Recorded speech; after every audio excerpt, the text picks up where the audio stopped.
आज की कहानी कई बार कई इत्तेफाक होता है।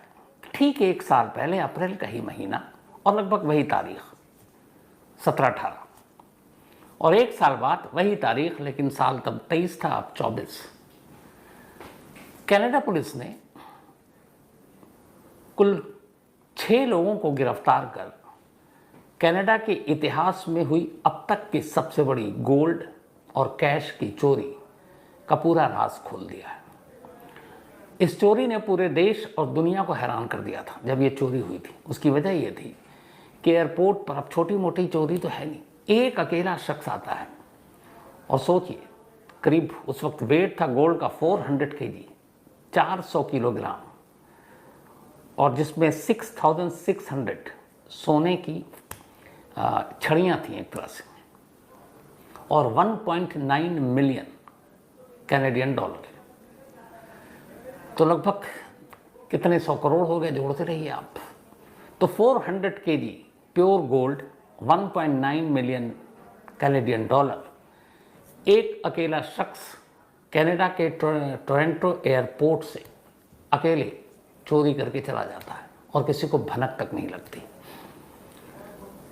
कनाडा के बाद अमेरिका और भी दुनिया के कई देश, स्विट्ज़रलैंड की भी पुलिस, ये तमाम लोग लगे रहते हैं इनको ढूंढने में, और आखिरकार 1 साल के बाद ये इस अनोखी चोरी का राज खुलता है।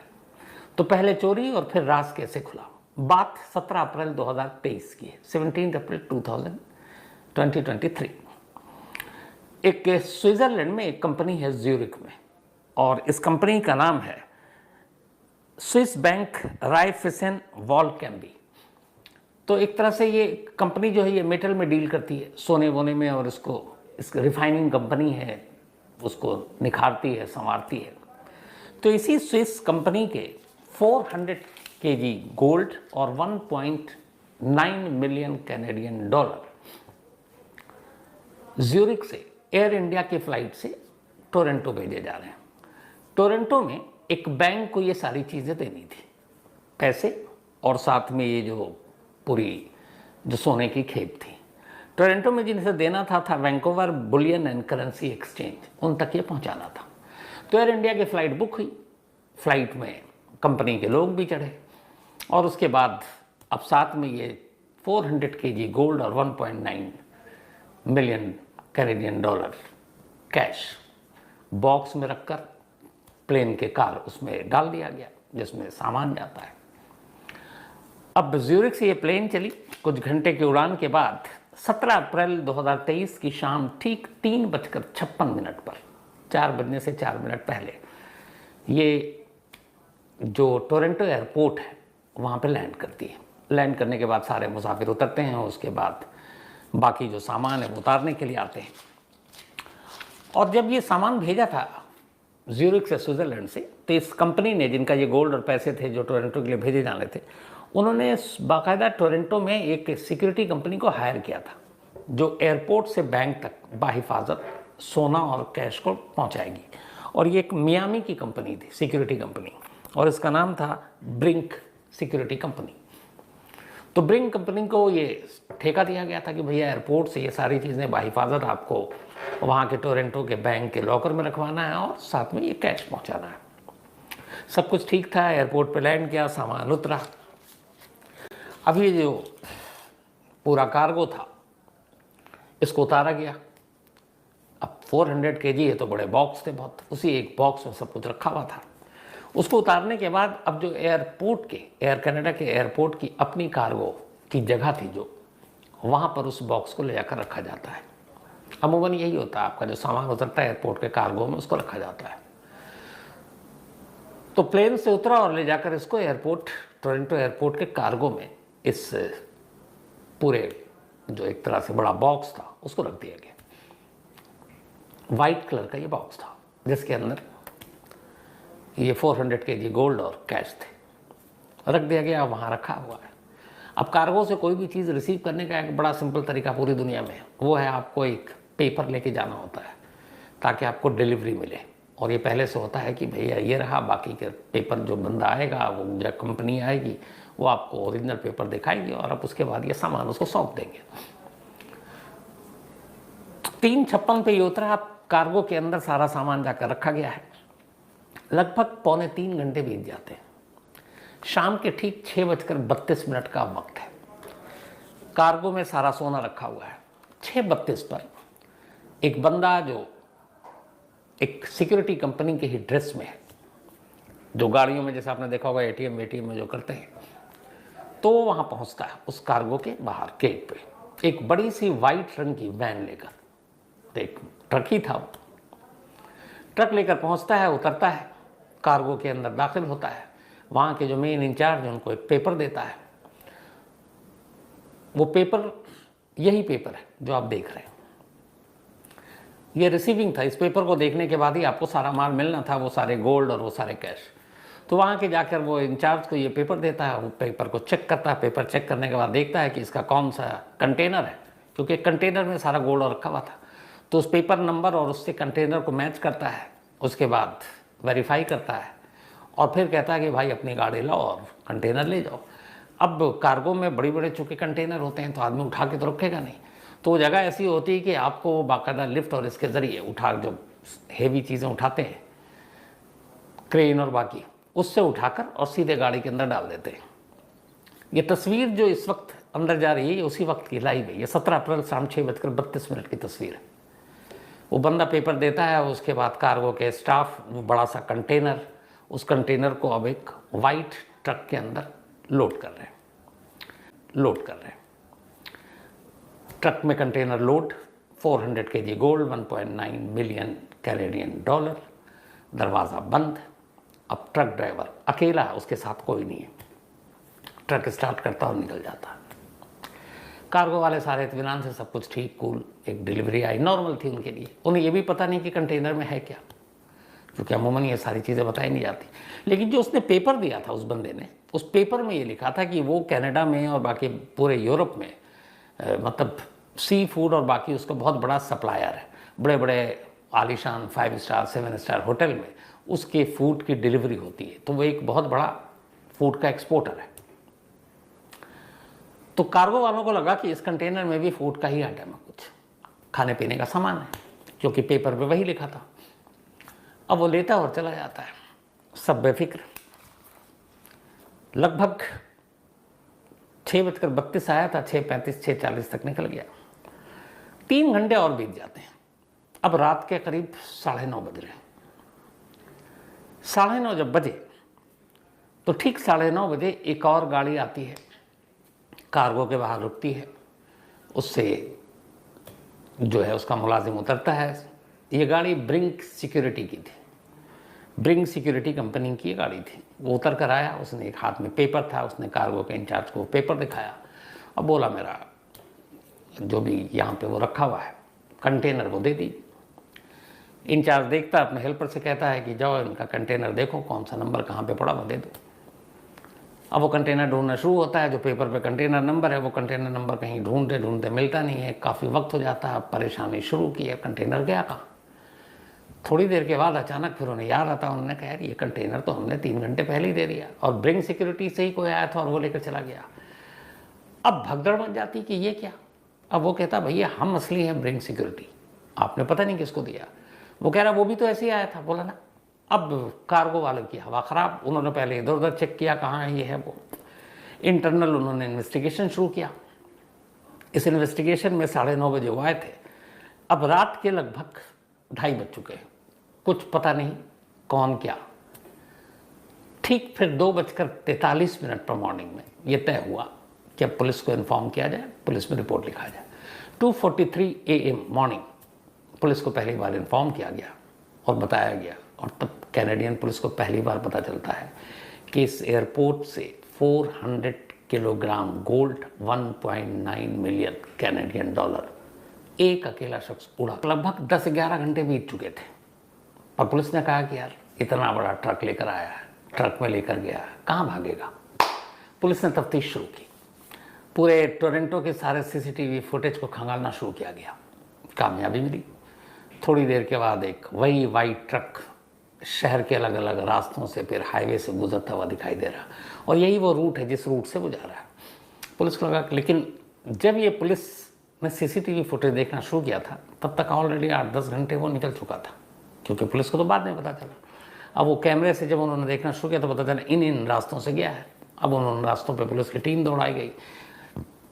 उन रास्तों पे जब वो हाईवे पर गया तो ख़ासतौर पर पुलिस के जो निशाने पर था वो ये था कि यहाँ पे कितने ऐसे ईटिंग जॉइंट्स हैं खाने पीने का, क्योंकि वो फूड का ही उसने दिया था पेपर, या फिर कितने ऐसे ऑफिस हैं, कितने कारखाने हैं जहाँ हो सकता गोल्ड को ले जाया गया हो। तो ऐसे करीब 225 ऐसी चीज़ें, ऐसे लोकेशन। अब उस पर पूरी पुलिस लग रही है। सोचिए 225 के करीब ठिकाने हैं, रास्ते मीलों ट्रक वो चला जा रहा है, बहुत दूर तक मिला। लेकिन एक जब कनाडा के बिल्कुल बाहरी इलाके में, गाँव के इलाके में वो ट्रक पहुँचता है, उसके बाद एक जगह जाकर एक जंक्शन है जहाँ से 3 रास्ते जा रहे हैं, वहाँ पे वो ट्रक अचानक गायब हो जाता है। उसके बाद बहुत दूर तक कोई सीसीटीवी नहीं, कुछ और नहीं, और उस ट्रक का नामो निशान नहीं मिलता।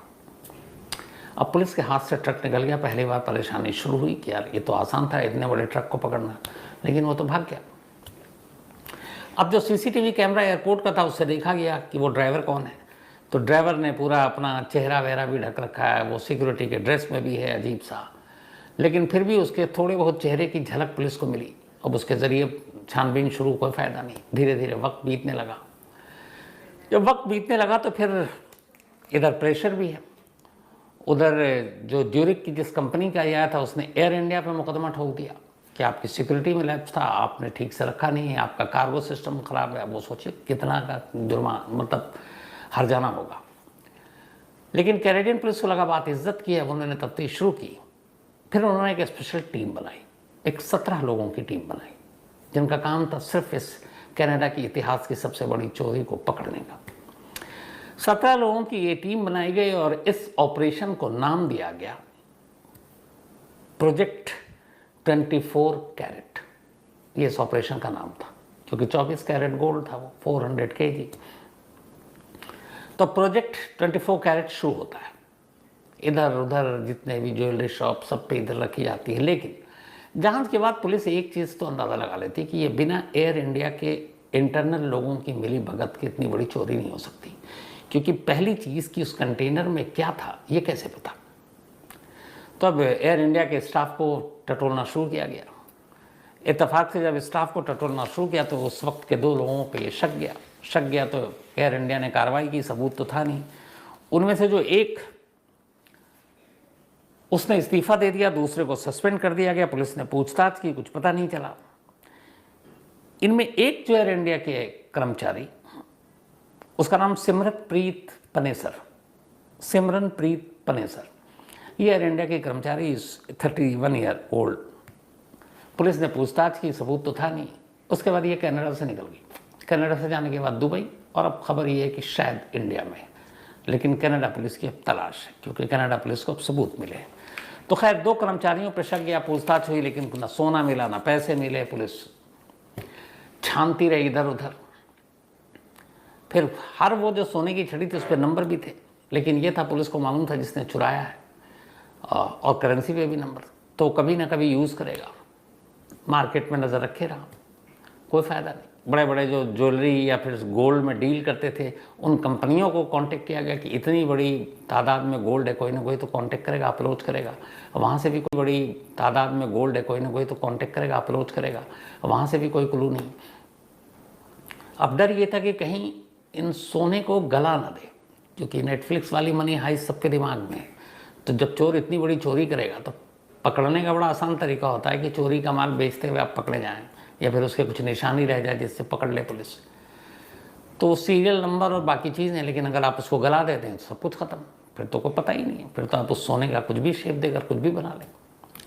तो ये भी डर, लेकिन टीम लगी रही। अप्रैल में ये हुआ था, मई जून जुलाई अगस्त बीत गया, कोई सुराग नहीं। फिर सितंबर का महीना आता है 2023। सितंबर में पेंसिल्वेनिया के शहर में एक शख्स ट्रैफिक रूल का एक मामूली सा उल्लंघन करता है। शायद उसकी स्पीड तेज़ थी। वहाँ पे ट्रैफिक पुलिस वाला था, उसने उसकी गाड़ी रुकवा दी। जब गाड़ी रुकवाई तो फिर गाड़ी की तलाशी ली। जब गाड़ी की तलाशी ली तो उस गाड़ी के अंदर से 65 हथियार मिले, वेपन। पिस्टल और ये सारी चीज़ें। अब एक गाड़ी के अंदर 65, उसमें से 2 तो ऐसे थे जिसको अपडेट करके उसने लगभग मशीन गन ही बना दिया था। अब उसको पकड़ा गया, उससे पूछताछ हुई। जब पूछताछ हुई तो इधर इस बारे में स्टोरी छपी कि 65 के साथ एक बंदा। अब उस बंदे की तस्वीर छपी। जब तस्वीर छपी तो इधर जो प्रोजेक्ट 24 कैरेट की टीम है उसने उस बंदे को देखा और उसे लगा कि यार इसका नाम मैकलीन नाम है, लेकिन चेहरा कुछ मिलता है। उन्होंने फ़ौरन 17 अप्रैल 2023 की उस एयरपोर्ट के CCTV निकाले ट्रक ड्राइवर के, वो मैच कर गया। पता चला यही ट्रक ड्राइवर है। पेंसिल्वेनिया पुलिस को बताया गया। अब US इसमें ऑलरेडी मदद कर रही थी कनाडा की, तो इसके बाद उस ट्रक ड्राइवर को सौंप दिया गया कनाडा को। कनाडा में आता है, उससे पूछताछ होती है, उसकी निशानदेही पर 6 सोने की चूड़ियाँ मिलती हैं और उसके बाद उसकी सारी टेस्ट और बाकी चीज़ें होती, पता चलता है ये वही गोल्ड है जो स्विस बैंक ने जो स्विस कंपनी ने भेजा था। फिर इससे पूछताछ हुआ तो उसने कहा कि हमने तो सारे लगभग जो गोल्ड देने थे दे दिए, लेकिन ये है कि उसको गला दिया गया है। इसके बाद एक एक कर 6 और लोगों को गिरफ्तार किया जाता है और ये जो गिरफ्तार किया जाता है ये सारे उन्हीं लोगों के नाम और चेहरे हैं जो आप देख रहे हैं। इनमें से 2 अपने इंडियन मूल के। अब जब इनको गिरफ्तार किया गया, इनसे पूछताछ की गई तो पता चला कि लगभग पूरा सोना इन लोगों ने गला दिया। और इनमें से जो गिरफ्तार हुआ उसमें से एक जो है वो एक ज्वेलरी शॉप का ओनर है और वहीं पे एक फैक्ट्री है और उसी फैक्ट्री में ये सारे गोल्ड को पिघलाए गए और पिघलाने के बाद फिर उसका मतलब अब पता नहीं आगे क्या हुआ। तो जो पकड़े गए कुल 6, उनमें से 2 इंडियन मूल के हैं जो रहते कनाडा में हैं। इनमें से एक 55 ईयर्स का प्रमपाल सिद्धू। इसके अलावा एक और इंडियन मूल का है 40 ईयर्स ओल्ड अमित जलोटा, इसका नाम भी सामने आया। एक और जो मैंने बताया सिमरनप्रीत पनेसर, जो उस वक्त छोड़ दिया था, वो भागी और इस वक्त ये कि शायद इंडिया में है, तो इसकी भी तलाश की जा रही है। साथ ही जो बाकी लोग हैं वो भी सब कैनेडियन ही, मतलब कैनेडियन सिटीजन है, लेकिन अलग अलग, या तो पाकिस्तानी या इंडियन मूल के हैं। तो इनको पकड़ा गया सबको एक एक करके। अभी भी 5-6 लोगों को पकड़ा जाना बाकी है। लेकिन इस कहानी का सबसे जो अफसोसनाक पहलू ये है कि 400 kg गोल्ड में से 6 चूड़ियों के अलावा कुछ हाथ नहीं आया अभी तक। 1 साल पूरे हो गए, तो बाकी कहाँ है, किसके पास है, गलाने के बाद क्या हुआ मालूम नहीं। लेकिन हाँ, 1 साल के बाद प्रोजेक्ट 24 कैरेट कनाडाई पुलिस के हिसाब से ऑपरेशन कंप्लीट हो गया, पूरी साजिश पता चल गई है। अब बाकी लोग जब पकड़े जाएंगे, उनका यही कहना है, तो बाकी चीज़ें भी सामने आएंगी। लेकिन जब तक 400 किलोग्राम सोना नहीं मिल जाता, 1.9 मिलियन कैनेडियन डॉलर नहीं मिल जाता, तब तक इस प्रोजेक्ट 24 कैरेट को पूरी तरह से कामयाब भी नहीं किया जा सकता। लेकिन हैरानी की बात यह है कि इन सारी लोगों की गिरफ्तारी के बाद भी जब इनसे पूछताछ होती है तो फिर ये अगला नाम देते हैं कि वो उसके पास, वो उसके पास, वो उसके पास, और किसके पास अभी तक उस शख्स का नाम सामने नहीं आया। लेकिन चूंकि अब पिछले 4 दिन पुरानी ही बात है, ये लोग पकड़े गए हैं और 4 दिन से इनसे पूछताछ चल रही है, तो आने वाले वक्त में हो सकता है शायद बाकी का जो गोल्ड है या जिन लोगों ने ख़रीदा वहाँ तक पहुँचे और फिर उनको गिरफ्तार करके बाकी की बरामदगी की जा सके। इसको लेकर कनाडियाई पुलिस ने एक प्रेस कॉन्फ्रेंस की थी, वो जो तस्वीर भी आपने देखी। उस प्रेस कॉन्फ्रेंस में उन्होंने कहा था शुरुआत में कि जब इस प्रोजेक्ट 24 कैरेट की शुरुआत हुई 17 लोगों की टीम में, तो अक्सर जब वो मतलब ये हो जाते कि यार कहाँ कोई क्लू नहीं मिल रहा, ये नहीं, तो आपस में ये लोग मजाक में एक बात कहा करते थे। वो कहते थे चोरों ने पूरा दिमाग जो है ना वो मनी हाइस्ट वाला ही लगाया नेटफ्लिक्स सीरीज़ का, तो इसलिए हमें भी उसी हिसाब से सोचना होगा। लेकिन ब्रिटेन कैनेडियन पुलिस जो कम से कम 1 साल के अंदर कनाडा के इतिहास की सबसे बड़ी इस गोल्ड और कैश चोरी, कैश तो इससे ज़्यादा भी हुए, लेकिन गोल्ड की ये चोरी का सबसे बड़ा मामला था जिसे सुलझाया। और अफसोस की बात ये कि इसमें हमारे इंडियन भी निकल आए, क्या कीजिएगा। तो खैर कहानी में आज इतना ही।